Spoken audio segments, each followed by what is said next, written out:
The day of the month had torn away where someone had dragged a stapler over 1,000 times. My name felt like an accusation. I had never worked this campus before that week. There's only one other Ray K in my family, and he's been dead since I was 12. For a moment, every sound I'd heard that night turned into a line item. Gauge climb, chalk smear, PA chime, countdown voice, heat where the air stayed dumb. I couldn't make them add up in any sequence that forgave me for standing there. I thought about the footprints that weren't footprints on the stair. I thought about the header that wanted to stay warm like a dog that refuses to go to its bed. I shut what could be shut and opened what needed opening to drain without inviting a burst, and every move felt like arguing with a person who wasn't there. On a radiator with a vent stuck half open, I heard the coin spin whistle again. It's small, that sound, but your skull makes it into a needle. I did my best, which in our line is all there is to do when the building decides to keep its own logic. On the way out, I checked my chalk lines because that's who I am. Many of them had been nudged, not by hands, not in the direction of on or off, just backward. 5 minutes, 10. The descending numbers from the tape snuck back in. 4:45, 4:39. I rewrote times. The chalk dust made a dry fog around my gloves. I wanted to put my hand down flat on the floor like a father swears to a 6-year-old. I'm here. The door fought me on the way to the lot, like pressure had settled against it. When I shouldered through, the cold folded me easily, a living thing. Snow squeaked under my boots the way it does when it's too dry to melt. Steam rose from my mouth finally, and I watched it as if it might spell. My truck sat solitary under a pole light, the kind of sodium glare that turns the world amber and tired. The windshield had fogged on the inside. I put my gloved hand to it and saw my outline in the condensation, and over it, 2 palm prints from the cabin side, too broad for mine. I took my glove off. The seam of my glove leaves a little ladder mark if I press hard on fogged glass. The prints already on the glass were smooth, no seam, bigger. A thumb slanted slightly out where mine tucks in. I sat in the driver's seat and stared at the way the defrost vent blew cold because the engine hadn't run for hours. And still the fog receded, as if warmed by someone breathing out. I wiped the glass with my sleeve and did not look at the passenger seat. I drove back to the yard very carefully, past a field that in summer would be wheat but now was a flat of hard light. The tape in my pocket clicked itself to an end and refused to play until it warmed against the heater. I took it home and played it at my kitchen table, because sometimes you lie to your own house about where you've been. The next morning, the county canceled the remaining work without a reason and paid me in full. Men who don't like spending money don't do that unless a sheet of paper tells them to. I kept my mouth closed because I didn't know what would come out. Late March, over coffee with a plumber who does courthouse washrooms and thinks plain when he's tired, I heard it. A chunk of records lost in a basement burst at the hospital. Boxes saturated. Handwriting bled out like someone had dipped the sentences in tea. The timestamp was the night I was there, 2 hours after I isolated the line and wrote the time twice. If you ask me to show documentation, I have what I have. A tape with my voice and another under it, counting down. A chalk line in a place where new paint remembers it. Glove creases from a winter I would rather not inventory. I label valves twice now, 3 times if I hate the room. I put tags on tags like I'm marrying them off to each other so they'll behave. It doesn't matter, not really. Some buildings make their own decisions after you leave. Some nights the heat runs in a place no pipe grabbed and won't share it with your breath. I do the work anyway because cause and effect still pays my mortgage. But I don't argue out loud as much. It feels like someone might answer and use my name. I don't go back to campuses like that if I can help it. It isn't the noise that lingers. It's the parts that worked exactly as if I had said so, except I hadn't said anything yet. Some jobs make you believe in straight lines. Flip the disconnect, the circuit dies. Tag a lock, the brake respects you. Close a valve, the heat stops where you told it to. That's the faith of maintenance, cause and effect multiplied over 1,000 small obediences. But if you ask Mike about keys, he'll pat a pocket that isn't carrying anything and hear brass ring in his teeth. If you ask Elena about freight, she'll look at a dead controller like it still owes her a confession and listen for pallet wheels in the rain. If you ask Ray about heat, he'll show you hands that learned what warmth feels like when the air won't take it, and he'll tell you about numbers that ran backward under his own voice. Maybe there's nothing to solve. Maybe old buildings learn their occupants and their routines the way a body learns scar tissue, how to favor a joint and still carry the weight. Maybe the systems we watch at night when everyone else is sleeping keep their own hours and run their own routes, and all our neat marks just give them more places to sign their names. We make logs, we keep time, we write our initials where we can prove we were there, and some nights the building writes back. I still think about that. Not with fear that makes you run, but with the kind that makes you pause at thresholds and count to 8 before you step.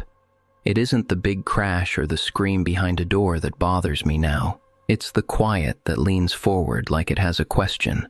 When a lamp glows with no feed. When a valve reads warm through a glove you know is clean. When a clipboard prints your name in a hand that isn't yours. The human trick is to keep working anyway. To honor the tag you hung, even if the indicator climbs from 2 to 5 by its own light.